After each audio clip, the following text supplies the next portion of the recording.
আহা! তো ফাইনালি আরামসে কালমা যে জিনিসটার অ্যাকচুয়ালি ওয়েট ছিল মোহনবাগান জনতা সেটা এই মুহূর্তে রিচ করে গেছে।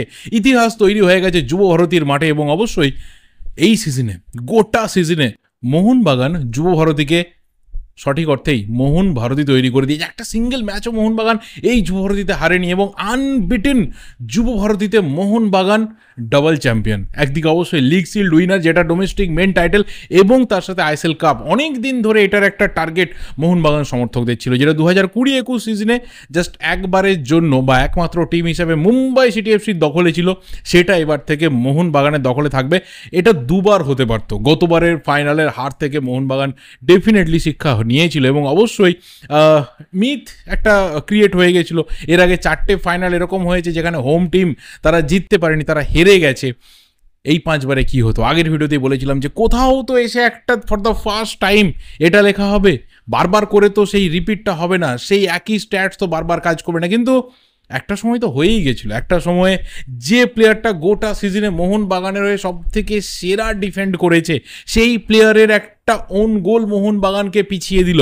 কিন্তু তারপর যুব ভারতী কিছু মিনিটসের জন্য সাইলেন্ট হওয়ার পর ঠিক আবার যেভাবে ভায়োলেন্ট হয়ে গেল, যেভাবে আবারও প্রায় 60-65 হাজার মানুষের চিৎকার গর্জন কোথাও আলাদা একটা উত্তেজনা সৃষ্টি করলো, সেখান থেকে মোহনবাগান ম্যাচে ফিরল।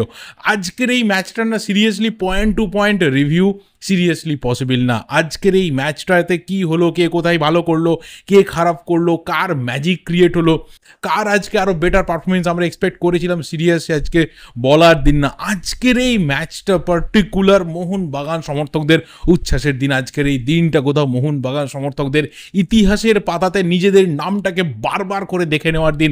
আজকের এই দিনটা হোসে মলিনার, আজকের এই দিনটা Jason Cummings, Dimitrios Petratos, Greg Stewart, Subhasish Bose, Vishal Kaith, Apuia, Thapa, Liston, Manvir, McLaren, কার কথা বলবো? আজকের এই দিনটা সবার। আজকের এই দিনটা তোমার আমার পাড়ার প্রত্যেকটা মোহনবাগান সমর্থকের।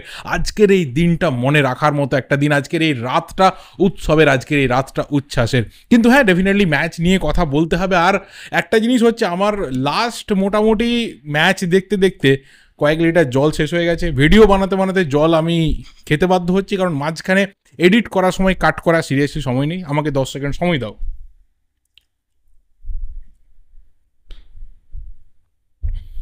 আই এম সরি, কিছু করার নেই, প্রচণ্ড পরিমাণে গলা চোখ করছে। যাই হোক, ম্যাচের প্রসঙ্গে যদি ঢুকি, কারণ অ্যাকচুয়ালি তো ম্যাচ রিভিউর জন্যই তো এই ভিডিওটা, যাই হয়ে যাক না কেন বাকিটা একদিকে থাকবে, ম্যাচ রিভিউটা অন্যদিকে করা যায়। দেখো, প্রথমে যেভাবে খেলাটা শুরু হয়েছিল, যেরকমটা বলেছিলাম ভিডিওতে প্রিভিউতে, যে মোটামুটি যে টিম দুটো নামবে তারা কিন্তু দুজনে প্রায় সেম স্ট্র্যাটেজিতে খেলে, সেম অ্যাটাকিং মাইন্ডসেট রয়েছে, টপ কোয়ালিটি কিছু প্লেয়ার রয়েছে, টপ ক্লাস প্লেয়ার্স রয়েছে, ইন্ডিয়ান বলো ফরেন প্লেয়ার বলো, মানে কেউ কাউকে জমি ছাড়বেন। হ্যাঁ, ডেফিনেটলি মোহনবাগান হয়তো যুব ভারতীতে মোহনবাগানের হোম অ্যাডভান্টেজ, এত হাজার হাজার মানুষের সমর্থনটা পাশে পাবে। কিন্তু বেঙ্গালুরু এফসি তারাও জানে যে বড় ম্যাচ কীভাবে বার করতে হয় এবং তারা সেইভাবে কিন্তু প্রেস করেছে, সেইভাবে পেনিট্রেশন করেছে। এবং যদি ফার্স্ট হাফটা পার্টিকুলার আমি যদি ফার্স্ট হাফটা দেখি, তাহলে বলবো কিন্তু বেঙ্গালুরুর পাল্লা অনেক ভারী ছিল এবং যথেষ্ট পরিমাণে ডেঞ্জারাস অ্যাটাক ক্রিয়েট করছিল। সেই তুলনায় মোহনবাগান অনেক চান্স লস করেছে। যতটা ক্রিয়েটিভিটি দরকার ছিল, যতটা প্রিসিশন দরকার ছিল, সেটা কিন্তু হয়নি। কিন্তু সেকেন্ড হাফে একটা অন্য চরিত্র নিয়ে আসে, যেখানে অবশ্যই বলবো যে গোলটা যেখান থেকে বেঙ্গালুরু এগিয়ে গেল, যেখান থেকে মোহনবাগান পিছিয়ে গেল। লাস্ট কবে এরকম হয়েছে যে একটা ফাইনালে মোহনবাগান ওন গোল থেকে পিছিয়ে যাচ্ছে, এই ধরনের একটা ব্লান্ডার? এবং সেটাও কার পা থেকে না, যে গোটা সিজনে টিমের the best defender, he is not only the best, he is the beast. ওর লেভেলটা আলাদা। সেই আলবার্তো রড্রিগেজের একটা মিস্টেক থেকে মোহনবাগানে পিছিয়ে যাওয়া, কিছুক্ষণের জন্য মোহনবাগান গ্যালারি, কিছুক্ষণের জন্য গোটা যুব ভারতী শান্ত হয়ে গেছিলো। কিন্তু তারপরে যে উচ্ছ্বাস আমরা দেখেছিলাম, যেভাবে টিমকে চিয়ার করা দেখেছিলাম, ঠিক সেই মুহূর্তে মোহনবাগান আবারও ফিরল। এবং মোহনবাগান ফিরল কোচের একটা মাস্টার স্ট্রোক থেকে। কি স্ট্রোক না, সব থেকে বড় কথা, দুজন প্লেয়ারকে দুটো ফ্রেশ লেগকে ইনজেক্ট করা এবং তাদের ফলে 65 মিনিটসের পর থেকে মোহনবাগান যে প্রেশারটা নিয়ে এলো না, সেটা বেঙ্গালুরু আর হজম করতে পারলো না। কন্টিনিউয়াসলি সেই প্রেসারের ফলেই কিন্তু মোহনবাগান ফাইনালি গোল তুললো। জেসন কামিংসের একটা নির্বিষ বল বলবো, সেটাকে খুব ভালোভাবে ম্যাকলারেন কালেক্ট করেছিল, শট নিয়েছিল, কিন্তু সেটা লাগে সানার হাতে। And definitely that's a penalty. এখানে কেউ এসে বিতর্ক করতে পারে যে ওটা পেনাল্টি না কিছু না, কারণ অলরেডি আমি দেখছিলাম বেঙ্গালুরু ফ্যানরা টুইটারে এসে বলতে শুরু করে দিয়েছে পেনাল্টি নয়, এই নয় সে নয়, এটা কী করে পেনাল্টি হতে পারে, উই আর রবড। ঠিক আছে, but that was a penalty, তো কিছু করার ছিল না, ওটা পেনাল্টি। এবং সেখান থেকে যতটুকু ফিনিশের একটা আলটিমেট জায়গা ছিল সেটা কামিংস রেখেছে। কিন্তু আমি বলবো যে গুরপ্রীত সিং সান্ধু কিন্তু ঠিক দিকে ঠিক সময় মতো ঝাঁপটাও দিয়েছিল, কিন্তু এতটাই বলটাতে প্রেসার ছিল, এতটাই বলে স্পিড ছিল যে সিরিয়াসলি গুরপ্রীতের মতো এতটা লম্বা গোলকিপারের পক্ষেও সেটা পসিবল ছিল না যে ওই গোলটা বাঁচাবে। কিন্তু তারপরেও খেলা ওপেন ছিল, তারপরেও খেলা যেভাবে দুদিকে পরপর গড়িয়েছে, যেভাবে দুটো টিমই নিজেদের সর্বস্ব দিয়ে চেষ্টা করেছে না, সিরিয়াসলি বলার মতো না। দেখো আজকের এই ম্যাচটাতে আমি দুটো টিমের কোনো পার্টিকুলার প্লেয়ারকে নিয়ে বলবো না কে কোথায় ভালো করেছে, কে খারাপ করেছে, কার থেকে আরও বেটার হতে পারতো, কে কোথায় ঝুলিয়ে দিয়েছে, কার পারফরমেন্স আমার ভালো লাগেনি, এটা সেটা আমি আজকে বলতে চাই না। আমার পার্টিকুলার যে জিনিসটা বলার রয়েছে, যে বিশেষ করে এক্সট্রা টাইমে যেখানে মোহনবাগান গোলটা করলো, যেখানে জেসন ম্যাকলারেনের গোলটা হলো গ্রেগ স্টুয়ার্টের একটা বল, এবং সেখানে আমি দুটো জিনিস লক্ষ্য করলাম। নাম্বার ওয়ান, যে উল্টো দিকে ডিফেন্ডারদের কীভাবে নার্ভটা ফেল হলো, কারণ চিংলেনসানা সিং অলরেডি একটা পেনাল্টি কনসিড করেছে, প্রেশার তো ওর মধ্যে একটা ছিল, কিন্তু যে জায়গা থেকে ওর নার্ভটা ফেল করলো, খুব ইজি একটা বল ম্যাকলারেন পেলো, এবং সেখান থেকে ম্যাকলারেন কিন্তু খুব বড় জোরালো শট মারেনি, খুব হিউজ কোনো শট মারেনি, খুব সিম্পল একটা ফিনিশ করেছে। অ্যান্ড সেকেন্ড থিং হচ্ছে যেভাবে গুরপ্রীত সিং সান্ধুকে ম্যাকলারেন বোকা বানিয়েছে, যেভাবে ওর দুটো পায়ের তলা দিয়ে গোলটা করেছে, এই দুটো জিনিস কিন্তু নোটিসেবল ছিল। খুব ইজি বল ছিল, চাইলে মানে হয়তো ওদের নার্ভটা ঠিকঠাক থাকলে সেই বলটা ওরা ক্লিয়ার করতে পারতো বা ঠিকঠাক করে ডিফেন্ড করতে পারতো, কিন্তু নার্ভটা এতটা ফেল করেছিল যেটা সিরিয়াসলি আর ওদের পক্ষে সম্ভব ছিল না ওই জায়গাতে ক্লিয়ার করার। তারপরেও আমি বলবো যে মোহনবাগান গোল সংখ্যা বাড়াতে পারতো, আরও গোল পেতে পারতো, হয়তো মোহনবাগান জনতা আরও বেশি উচ্ছ্বাস প্রকাশ করতে পারতো, কিন্তু যে জিনিসটা দরকার ছিল সেটা হচ্ছে রেগুলেশন টাইমের মধ্যে একটা জয়, সেটা মোহনবাগান পেয়েছে। সেটা কামিংস ম্যাকলারেন জুটি অ্যান্ড ওভারঅল বাকি 9 জন মোহনবাগান প্লেয়ার 11 জন মিলে সেইটাকে এনে দিয়েছে। অ্যান্ড অবশ্যই মেনশন করতে হবে ভিশাল কাইতের কিছু অনবদ্য সেভ, যেভাবে আজকে কিছু ডেঞ্জারাস বলকে সেভ করেছে, যে জায়গা থেকেও সেভ করেছে, কারণ রায়ান উইলিয়ামস প্রচুর প্রেসার দিয়েছে, প্রচুর ভালো ভালো অ্যাটাক তৈরি করেছে, প্রচুর পরিমাণে অন্ততপক্ষে শুভাশিস বোসকে চাপে ফেলেছে। অ্যান্ড স্পেশালি ডিফেন্স লাইনে আমার একজন প্লেয়ারকে আলাদা করে আজকে অন্ততপক্ষে প্রেজ করা রয়েছে, and he is none other than Tom Aldred.